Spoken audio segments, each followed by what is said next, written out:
Bonjour, c'est Gilles de Photoshop Techniques.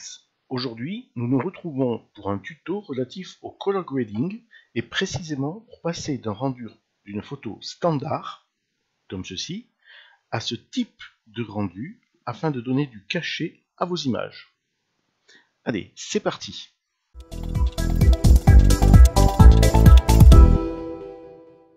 Nous allons travailler sur cette image. Si vous voulez vous entraîner, vous pouvez télécharger cette photo à partir du lien dans la description afin de suivre pas à pas ce tuto. Comme chaque fois, afin de ne pas travailler en destructif, nous allons faire une copie de cette image par un CTRL-J. Nous appliquons ensuite un dégradé du noir au transparent en style radial, l'angle 90, en inverse et avec une échelle de 164. Nous prenons le dégradé et nous l'ajustons sur le visage du modèle. Sur le masque de droite, nous allons légèrement atténuer ce dégradé sur la gauche et sur le visage. Donc nous prenons une brosse douce, dureté 0%, voilà. Ensuite, nous mettons un flux à 7% parce que nous voulons vraiment quelque chose de très doux. Et nous peignons sur les zones à éclaircir, juste comme ceci. Voilà, et là. Puis, nous créons une courbe, voilà, avec comme point milieu 114, 118, le point milieu ici. Et ici, nous allons remonter légèrement les très basses lumières jusqu'à 22. Sur la couche rouge, nous prenons le point milieu à 109, 111.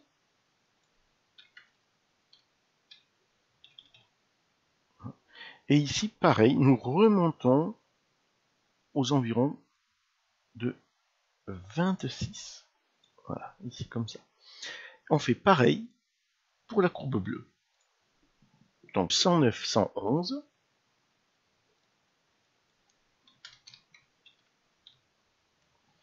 Et nous remontons à 26 ici. Bon. Hop, voilà. Quand ça veut pas, ça veut pas. Le fait de faire varier de même la courbe bleue et la courbe rouge donne à l'image cette teinte légèrement violette dans les basses lumières. À ceci, nous allons rajouter une courbe de transfert de dégradé violette-orange en mode lumière tamisée avec une opacité de 27%. Maintenant, nous allons créer un nouveau calque. Nous allons prendre la couleur C2A4B7, indiquée ci-dessous, et avec une brosse souple, 100% opacité, 100% flux, en mode superposition, et avec une opacité de 11%, nous allons peindre légèrement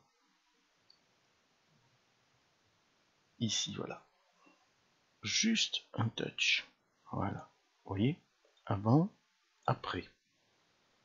Puis, nous créons une nouvelle courbe de transfert de dégradé du noir au blanc à 30% d'opacité. Avant, après. De nouveau, nous créons une nouvelle courbe dans les calques de réglage. Voilà. Avec comme point milieu 84, 87. Et là encore, nous remontons le point gauche à 15. Voici. Puis, dans son masque de fusion, nous prenons le dégradé du noir au transparent. Voilà. Et nous appliquons un dégradé à partir du coin en haut à droite. Voilà. Ce dégradé, nous l'atténuons en double-cliquant et en ramenant sa densité à 50 environ. Voilà. Avant, après. Au-dessus, nous rajoutons un calque de réglage teinte saturation avec -7 en teinte et -5 en saturation. C'est très subtil, mais cela concourt à l'image finale. À présent, nous en avons pratiquement terminé. Nous créons un calque tout au-dessus, reprenant toute l'image avec les différents calques et effets pratiqués tout en dessous, par la commande CTRL, ALT, SHIFT, E. Nous convertissons ce calque ainsi créé en objet dynamique, clic droit, objet dynamique, afin de lui appliquer les derniers réglages dans un filtre Camera Raw. J'ai enregistré mes paramètres dans un fichier XMP, donc filtre Camera Raw. Nous allons charger ce fichier afin de vous les faire découvrir. Alors nous allons à droite, dans le petit menu hamburger ici. Oui, cela s'appelle comme ça, car cela ressemble à un hamburger. Je clique sur charger des paramètres et nous chargeons le fichier correspondant. Voilà. Nous voyons que j'ai effectué juste de très subtiles corrections que je vais vous énoncer. Donc la température, je l'ai montée à 4. J'ai modifié le contraste en baissant légèrement le contraste. Les tons foncés à -25, les noirs à -16, la clarté à 4, à +4, et la correction du voile à -8. Donc pour cette partie, vous voyez, on est là. Ensuite, là j'ai rien fait. Ici, j'ai mis un petit peu de plus de netteté. Alors par le masquage, vous savez que ceci, le masquage vous permet, en appuyant sur la touche Alt, de voir là où sera pratiquée la netteté. Si je mets complètement à gauche, forcément la netteté se fera partout. Et je ne veux pas que la netteté se fasse partout, car cela bruite l'image. Donc je ne veux la netteté que sur vraiment sur les bords, sur les edges, sur les bords de l'image. Donc je le laisse à 82. J'ai monté à 39, rayon 1, détail 25.